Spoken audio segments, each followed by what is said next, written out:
Hello student, मैं शिवानी सोलन आपका welcome करती हूँ आपके अपने यूट्यूब चैनल एसएससी बुलेट पर। आज हम इस सेशन के अंदर बच्चों क्लोज टेस्ट करने वाले हैं। क्लोज टेस्ट बहुत ही इंपॉर्टेंट टॉपिक है आपके हर एग्जाम के अंदर। प्री की बात करें या फिर मेंस की बात करें, हर एग्जाम के अंदर क्लोज टेस्ट आजकल पूछा ही जा रहा है। चाहे आपको पासेस मिले या ना मिले, बट क्लोज टेस्ट आपके हर एग्जाम में आ रहा है। चाहे आप वनडे कोई भी एग्जाम दें, एसएससी दें, आप सीडीएस दें, एनडीए दें, या फिर आप बैंक का एग्जाम दे, कोई भी एग्जाम दे वनडे, सब एग्जाम्स के अंदर क्लोज टेस्ट आता है। क्लोज टेस्ट के लिए बहुत सारे स्टूडेंट्स को डाउट रहता है कि क्लोज टेस्ट के लिए हमारी रीडिंग पार्ट बहुत अच्छा होगा तो हम क्लोज टेस्ट कर पाएंगे, बट ऐसा बिल्कुल भी नहीं है बच्चों। जैसे मैं आपको बहुत बार हर सेशन में बता भी चुकी हूँ कि क्लोज टेस्ट के लिए आपको रीडिंग से ज़्यादा कमांड करनी है ग्रामर पे, क्योंकि आपका अगर ग्रामर पार्ट स्ट्रांग है तो आप क्लोज टेस्ट के 5 में से 3 क्वेश्चन मिनिमम है और 5 में से 4 क्वेश्चन मैक्सिमम है कि आपके ग्रामर बेस्ड ही आते हैं क्लोज टेस्ट के अंदर। आप कोई भी प्रीवियस उठा लो, आप क्लोज टेस्ट देखोगे तो आपको क्लोज टेस्ट में कुछ इसी तरह से रेशियो मिलेगा। अगर 5 क्वेश्चन आ रहे हैं आपके क्लोज टेस्ट के, तो उसमें 3 क्वेश्चन ऐसे होंगे जो कम्प्लीटली बेस्ड ऑन ग्रामर होंगे, या 5 में से 4 क्वेश्चन ऐसे होंगे जो कम्प्लीटली बेस्ड ऑन ग्रामर होंगे, और एक क्वेश्चन होता है, 1 या 2 क्वेश्चन जो आपका वोकैब या रीडिंग बेस्ड होता है। तो अगर आपका स्ट्रॉन्ग पार्ट है, आपका ग्रामर बहुत अच्छा है, तो आपको क्लोज टेस्ट करना बहुत इजी होगा। चलेगा, देखेंगे किस तरह से क्लोज टेस्ट को करेंगे कुछ प्रीवियस क्वेश्चंस के साथ। ये आपके सीएचएसएल का ही क्लोज टेस्ट है जो 12/8/2021 में पूछा गया है। पॉइंट क्या आता है कि यहाँ पर हम बात करें every Monday on his way back from work, her Monday को जब वो वापस आता था अपने काम से, ठीक है, विपिन चौधरी वो drop in at Kalicharan in New Market. तो उसको क्या करता था, वो ड्रॉप करने का काम करता था। डैश बुक्स, अब देखो यहां पर बात कर रहा है कि उसको ड्रॉप करता था, वो ड्रॉप इन एट, ठीक है, कालीचरण इन न्यू मार्केट।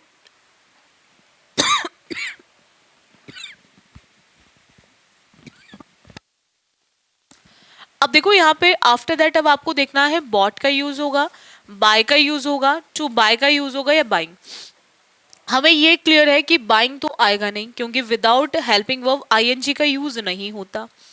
अब पॉइंट क्या आता है कि यहाँ पर हम बात करें, यहाँ पे बिफोर उससे सब्जेक्ट तो है नहीं, तो हम बाय का यूज भी नहीं करेंगे, बॉट का यूज भी नहीं करेंगे, किसका यूज करेंगे, टू बाय, यानी कि किसी पर्पस के लिए वो वहां पे खरीदने के लिए जाता था, तो दैट इज टू के साथ वर्ब की कौन सी फॉर्म आएगी, फर्स्ट फॉर्म आएगी। तो टू बाय बुक्स, खरीदने के पर्पस से जाता था। अब क्राइम स्टोरीज की बात करें, नेक्स्ट आते क्वेश्चन, क्राइम स्टोरीज और गोस्ट स्टोरीज एंड थ्रिलर्स, जो भी भूत वगैरह की कहानियां होती थी जो मतलब हिला देती थी उसको, इस तरह की स्टोरीज के लिए after that had to buy at least. अच्छा, मैं आपको एक चीज बताती हूँ बच्चों, जो मैंने आपको शायद बताया होगा एक बार, या फिर आप देखो क्लोज टेस्ट में ना एक चीज होती है बच्चों, वो क्या होती है कि मैक्सिमम टाइम आप एक चीज देखोगे कि 5 में से 1 से 2 क्वेश्चन ऐसा होता है जिसका आंसर आपको उस पैराग्राफ के अंदर ही मिल जाएगा क्लोज टेस्ट के अंदर। फर्स्ट के लिए आपको कुछ नहीं करना था, उससे पहले वो मार्केट में क्यों जा रहा है, टू बाय। आप चाहते तो इसको यहां से भी निकाल सकते थे। मतलब कुछ आंसर्स आपके ऑलरेडी हिडन होते हैं, मतलब हिडन मतलब दिए होते हैं, आप उसको पहचान लोगे तो अपने आप समझ आ जाएगा। कुछ क्वेश्चंस तो ऐसे होते हैं क्लोज टेस्ट के अंदर आप इजीली कर सकते हो, ठीक है। जैसे फर्स्ट क्वेश्चन था, बुक्स को क्या करने जा रहा था, टू बाय, उसी के लिए उसने बोला है कि dash had to buy at least 5 at a time to last him, ठीक है। अब यहां पर पॉइंट क्या है कि अब हैड टू बाय है, अब हैड क्या है, हमारी वर्ब है। अब वहां पर आपको ध्यान रखना है वर्ब से पहले सिर्फ और सिर्फ आपका सब्जेक्टिव केस आएगा। वर्ब से पहले कौन सा केस आएगा, subjective case of pronoun. Verb से पहले सब्जेक्टिव केस ऑफ प्रोनाउन आएगा, यानी कि प्रोनाउन का सिर्फ और सिर्फ सब्जेक्टिव केस आएगा।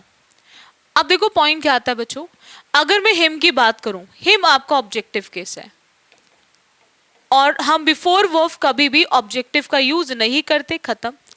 अब ही भी सब्जेक्टिव, शी भी सब्जेक्टिव और दे भी सब्जेक्टिव, तीनों सब्जेक्टिव हैं। अब पॉइंट आता है कि इन तीनों में से कौन सा सब्जेक्टिव यूज होगा। तो अब इसके लिए आपको ध्यान रखना है, उसके लिए थोड़ा सा वही सेंटेंस को पढ़ लो, at a time to last him, him की बात हो रही है तो डेफिनेटली खरीदना भी किसको पड़ेगा, हिम को ही पड़ेगा, और हिम का सब्जेक्टिव क्या होगा, ही। तो आप इजिली शी और दैम को एलिमिनेट कर सकते हो, आप इजिली शी और दाम को एलिमिनेट कर सकते हो। शी का यूज वहां होता है जहां आप एक फीमेल की सिंगुलर की बात करते हैं, यानी कि एक सिंगल गर्ल की बात करें तो वहां पे शी आएगा, और दे का यूज वहां होता है जहां आप एक से ज्यादा की बात करते हैं, अब वो चाहे लिविंग हो या फिर नॉन लिविंग हो। When ever more than one is given for living and non living, तो वहां पर आप दे का यूज करेंगे। तो यहां पर इसीलिए शी भी हट जाएगा और देम भी हट जाएगा, तो हमारा आंसर ऑप्शन क्या हो जाएगा बच्चों, ही। नेक्स्ट आते हैं, नेक्स्ट की बात करें, उसने बोला है कि 5 at a time to last him dash the week. अब द वीक की बात कर रहा है तो यानी कि एक कंप्लीट वीक की बात कर रहा है, ठीक है। अब वीक से पहले बाय का यूज तो होगा नहीं, अब वीक की बात करें तो वीक से पहले हम विद इन, अब वीक की बात नहीं क्योंकि वो उसको लास्ट तक लेके जा रहा है, तो लास्ट तक लेके जा रहा है, यानी कि through a week will be the correct answer option, क्योंकि अक्रॉस का यूज होता है जब आप चीजों को क्रॉस करने की बात करते हैं। So you can easily eliminate remaining 3 options.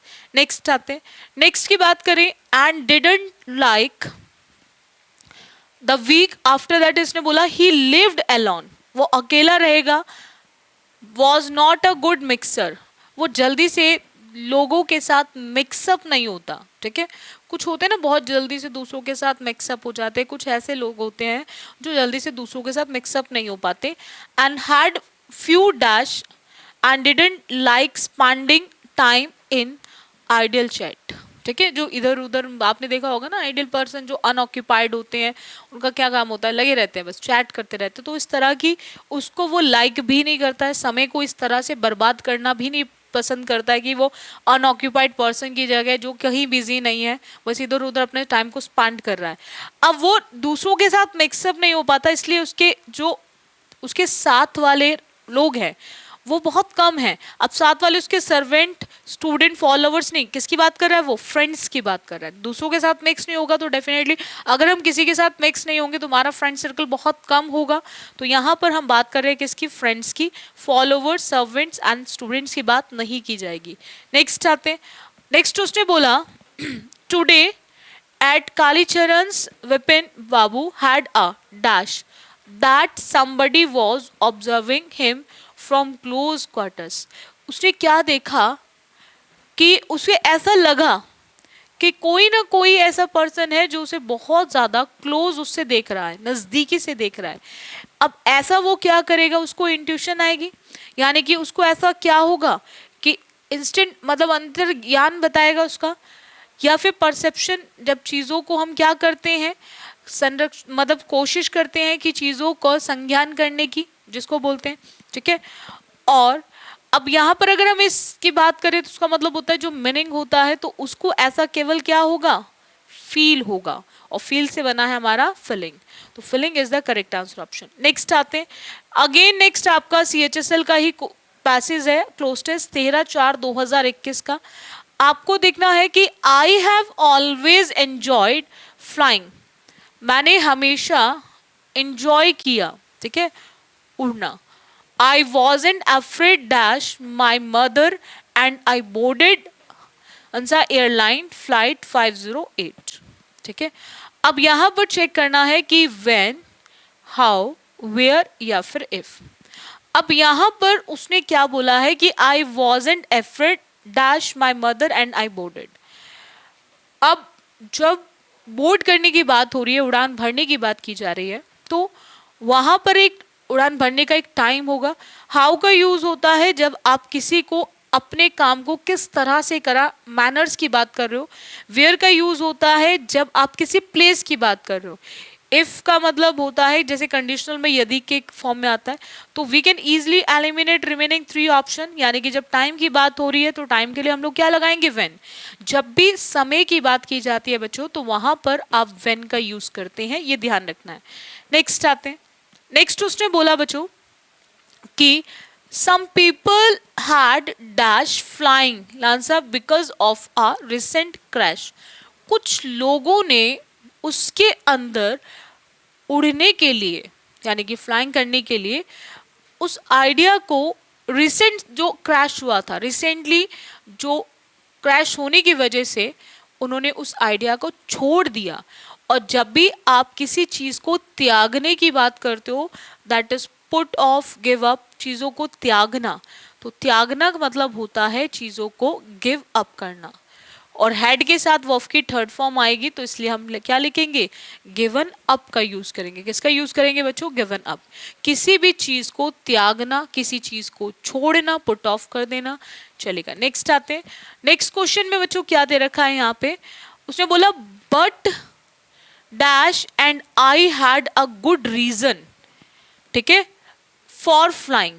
अब बट डैश एंड आई, अब देखो इस क्वेश्चन का भी आंसर इसी क्लोज टेस्ट के अंदर दिया गया है, लेकिन कौन और मैं, हम गुड रीजन था हमारे लिए, हमारे पास उड़ने के लिए।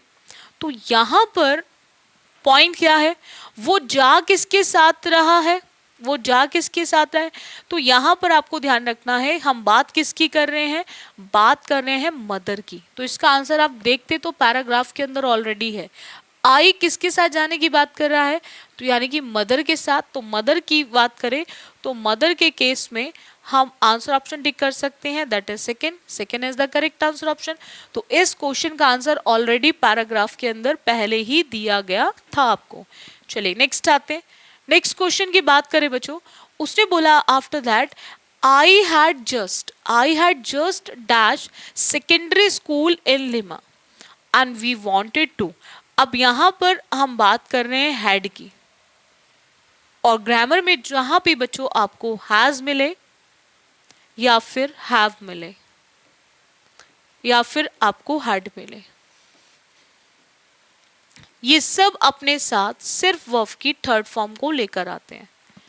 जहां भी ग्रामर में आपको हैज मिलता है, हैव मिलता है और हैड मिलता है, वहां पे वर्ब की थर्ड फॉर्म आती है। हैज का यूज होगा जब भी आपका सब्जेक्ट सिंगुलर होगा, और हैव का यूज होगा जब भी आपका सब्जेक्ट प्लूरल होगा।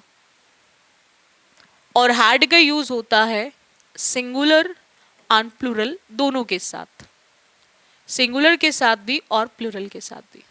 बस आपको ध्यान रखना है ये आपके पास्ट में आता है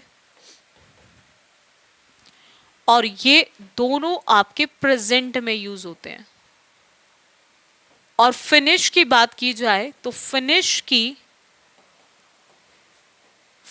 की जो फर्स्ट फॉर्म फिनिश होती है एंड फिनिश की second and third form finished होती है। सेकंड और थर्ड, फिनिश की सेकंड और थर्ड फॉर्म होती है फिनिश्ड। तो इसीलिए हमें लिखना पड़ेगा फिनिश्ड। हैड की वजह से हम फिनिश फर्स्ट फॉर्म एस और आईएनजी का यूज हैड के साथ बिल्कुल भी नहीं करते हैं। इस चीज को आप ध्यान रखेंगे। नेक्स्ट आते हैं। नेक्स्ट क्वेश्चन आता है बच्चों लास्ट में, and we wanted to dash Christmas with my father in our jungle hut. तो वो और उसकी मदर जो क्रिसमस है वो उनके फादर के साथ क्या करने की बात करेंगे, लीव छोड़ने की बात करेंगे और क्रिसमस को जीने की बात करेंगे, वहाँ स्टे करने की बात करेंगे या फिर वहाँ पर स्पेंड करने की बात करेंगे, तो वहाँ बिताने की बात करेंगे। ठीक है, स्पेंड करना होता है किसी भी चीज़ को बिताना, तो वो डेफिनेटली वो दोनों चाहते हैं कि वो स्पेंड करे अपना वो टाइम क्रिसमस को सेलिब्रेट करने के लिए उनके फादर के साथ। तो वहाँ पर इसीलिए हमारा आंसर ऑप्शन क्या आएगा, फर्स्ट। तो first is the correct answer option. I hope आपने देखा भी होगा। अभी हमने 2 क्लोज टेस्ट करे, दोनों क्लोज टेस्ट के अंदर 5-5 क्वेश्चन थे, but 4 questions completely based on grammar थे और एक क्वेश्चन आपका वोकैब बेस्ड था। ठीक है, और आपने एक चीज नोटिस की होगी कि अगर हमारा वोकैब पार्ट थोड़ा कम भी है और ग्रामर बहुत स्ट्रांग है, तो हम इजीली क्लोज टेस्ट के 4 to 5 क्वेश्चंस कर सकते हैं। हो सकता है 5 के 5 कर दें और मिनिमम 4 तो हो ही जाएंगे। तो आपको ग्रामर पार्ट पे बहुत अच्छे से कमांड करनी है। ठीक है, क्लोज टेस्ट को करने के लिए भी जब चीज़ों को पढ़ोगे बच्चों, रेगुलर बेसिस पे आप चीज़ों को पढ़ोगे तो डेफिनेटली आपकी अपने आप चीज़ें इम्प्रूव होगी। देखो कोई भी काम आप रेगुलर करते हो तो उस रेगुलर काम का रिजल्ट आपको ज़रूर मिलेगा, लेकिन कोशिश करो चीज़ों को रेगुलर करो, इरेगुलर मत करो, क्योंकि रेगुलर का रिजल्ट मिलता है और इरेगुलर से क्या होता है, आप डिमोटिवेट होंगे, चीज़ें नहीं कर पाओगे, एक रिदम नहीं बन पाएगा, फ्लो में चीज़ें नहीं होंगी। दूसरा, जिन स्टूडेंट्स ने अभी तक एसएससी बुलेट चैनल को सब्सक्राइब नहीं किया है तो वो बच्चे ज़रूर सब्सक्राइब कर लें, ताकि आपको नोटिफिकेशन मिल जाए हर क्लास का, ताकि आपकी कोई क्लास मिस ना हो और आपको मुझे मैसेज करने की नीड ना पड़े कि ये वाला क्लास नहीं हुआ मैम, ये वाला क्लास नहीं हुआ, क्योंकि एसएससी बुलेट पर आप बच्चे देखेंगे हर क्लासेस आपको अवेलेबल कराई जा रही है। ठीक है, तो कोशिश करो आप रेगुलर अपना क्लासेस लो एसएससी बुलेट पर। बाकी आपकी वोकाब बुलेट सीरीज चल रही है रेगुलर, उसके अलावा आपका प्रैक्टिस पार्ट भी चल रहा है, क्लोज टेस्ट, फिलर्स, सब चीज़ें चल रही हैं और गोल्डन रूल्स चल रहे हैं, बहुत इंपॉर्टेंट गोल्डन रूल्स है, तो हर क्लास को लिया करो। ठीक है, लग के पढ़ाई करो, सिलेक्शन लो, बाकी करेंगे नेक्स्ट क्लास में बच्चों, नेक्स्ट सेशन में नेक्स्ट चीज़ देखेंगे। चलेगा, आज के लिए इतना रखें। So thank you student for this session.